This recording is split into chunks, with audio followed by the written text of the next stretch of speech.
আর শুনুন, যারা ভগবান নিয়ে বিভিন্ন রকমের কথা বলে, যারা বলে যে ভগবান মানলেও কি হবে, না মানলেও কি হবে, এই তো আমার চলে যাচ্ছে, আমার তো কোনো সমস্যা নেই, হ্যাঁ ভগবান কি করবে, এই তো আমি অমুক জিনিস করছি। ভগবানের এত সময় নেই। ভগবান মনুষ্যকুলকে স্বাধীনতা দিয়েছে, তাকে মনুষ্য রূপে পৃথিবীতে পাঠিয়েছে তার কর্ম করার জন্যে, তার ভালো মন্দ বোঝার জন্যে। এবং পৃথিবীতে এই পরম্পরা হিসাবে সমস্ত নিয়ম কানুন চলে আসছে।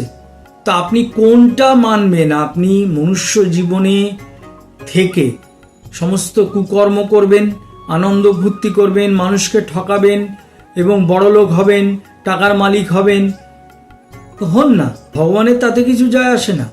আবার যারা বুদ্ধিমান মানুষ, তারা এই জগতে থেকে ভগবানের নাম গান করে সমস্ত কাজ করেন, কিন্তু তাদের উদ্দেশ্য একটাই, ভগবত প্রাপ্তি।